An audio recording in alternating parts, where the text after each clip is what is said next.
believe I'm actually allowed to open for a president. That's unbelievable, isn't it?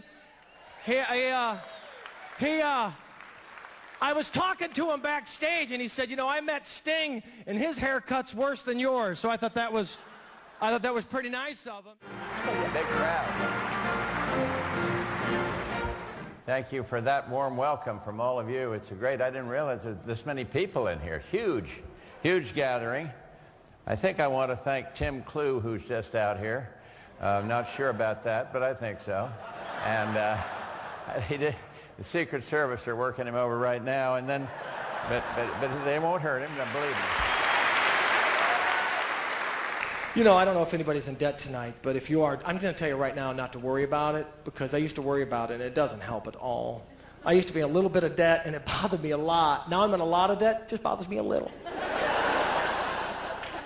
And I know why. It's because I figured it out. I finally hit the number. And you know what's key about the number is that you don't even know what the number is until you hit it. And then one day you're home, you're just kind of looking through the bills, the Discover, the MasterCard, the Visa, and all of a sudden it hits you. Wow. I can never pay this off.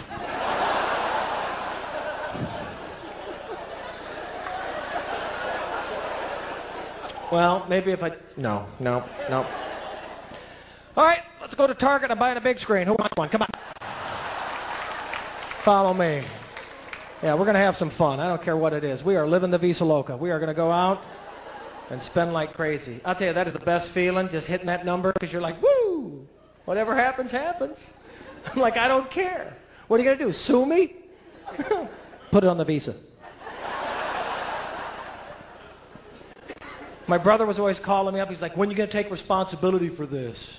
I'm like, okay, I will. So I got some caller ID. Now I don't have to talk to him anymore about it. I feel really good about that. But why be ashamed? Why be ashamed of your debt? If you have debt, be proud. It took you years to build up that deficit. Hold on to it. Cherish it. Pass it on. That's a good idea. I say if you have debt, leave it to your kids. Give them something money can't buy. At 23%, that's a gift they're going to remember long after you're gone.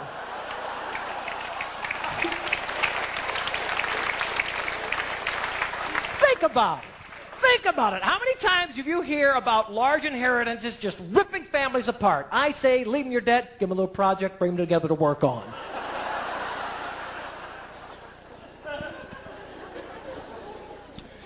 Don't worry about it.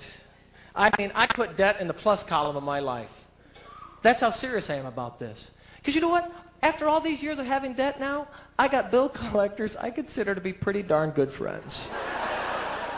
I got good friends that don't call me for months. I got a guy I owe 10 grand to, checks in on me every single week. That's a good buddy. He calls me up, he's like, hello, Mr. Clue, this is John from Bank One. I'm like, hey, John, sorry I missed your call last week. I'm shopping at Target. Mr. Clue, we see no payment to post to your account for 17 months, and we're becoming somewhat concerned. I said, John, I am glad you called because, man, I am concerned about it too.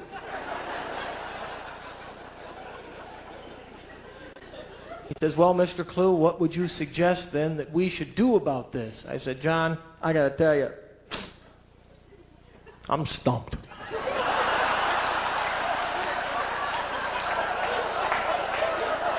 I'm broke too, so if you got some ideas, I'll work with you.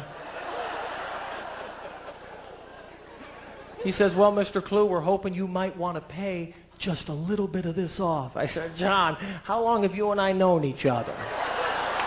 I think you know that's just not going to happen. You got to think outside the box on this one a little, John. You know, whatever. How about we put it on your Visa because mine's maxed out. I like that guy. He can call anytime he wants. The other guy I don't care for. It's the other type of debt collector. It's the guy that seems to care just way too much. Hello, Mr. Clue. This is Jim from Bank One Visa. How are we doing today? I'm like, Jim, I'm fine, but gosh, it sounds like you need to go potty.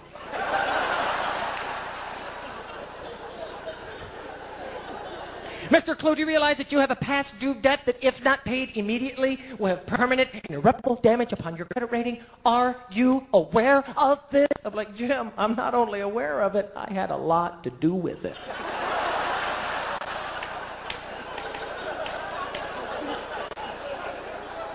Well, what then do you suggest that we should do about this? I said, Jim, I'm going to suggest what I've been doing all along. You should think about it too. Let it go. You got to forgive yourself and move on because it's not your fault. He says, Mr. Clue, do you understand? Do you understand? Do you understand that your debt is not our responsibility? I said, Jim, let me tell you what I understand. I understand that like a year ago, I got a card in the mail that I never asked for in the first place.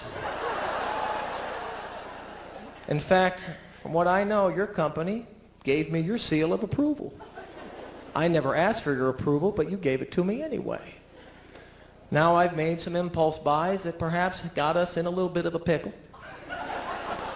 But it's our pickle, and I think we can work our way out. But Jim, I want you to take the right attitude about this. I want you to think about the good things that you've helped me buy over the years. Because I got crap in this house I could have never afforded without the help of your company. I told him, I said, I got a fruit dehydrator and a Solo Flex you should be pretty darn proud of, Jimmy. I said, you name a fruit, I'll suck the juice out of it. I'll make you a Kiwi Slim Jim that will knock your socks off.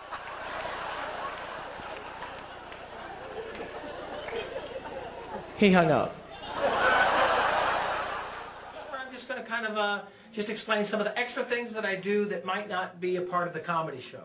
Number one, everyone wants to know if you're clean. They see 5 minutes of clean, but are you 45 minutes? Are you an hour? Or when you host, you know, how do you handle that situation? Look, if you've been doing this for 15, 20 years like I have, you have to know exactly how far you can go. Yeah, you hang with the president, Nuckman. You've partied with like the last 5, haven't you? You couldn't even name the last 5 presidents. Let's be honest. There are so many things that I do beyond just the comedy. Take, for instance, I'll host a show. Maybe they're showing a little bit of that right now, where it's my job to make the CEO, the VP, the middle-level manager, heck, I don't care, a person who just started working for the company sound as good as they possibly can. With my interactive game show, that's another team-building exercise that's just fun because it's involvement of a number of people, and it shows the fact that the company can have fun with itself. I'll start it off. I'll use the theme. I would say innovation. Yes. Perfect. I love it so far. Is there ever been something more intelligent said about innovation? Innovation is... Look, when you're performing for a company, if you don't understand their inside game, if you don't understand where they're coming from and what they want from you, then the comedy is not going to be accepted. I don't care how funny you are. And you have to write original material based on that company's inside game, if you will, the things that they want you to have fun with. I actually read the entire book page to page, and I want you to know if there's somebody in your family or in your extended investment family that has a sleeping problem, I encourage them to read this text cover to cover. I'm not saying that I found it tedious and boring. I'm saying that if I ever found out that I only had 3 hours to live, I would open this book and start reading because it would be the longest 3 hours of my life.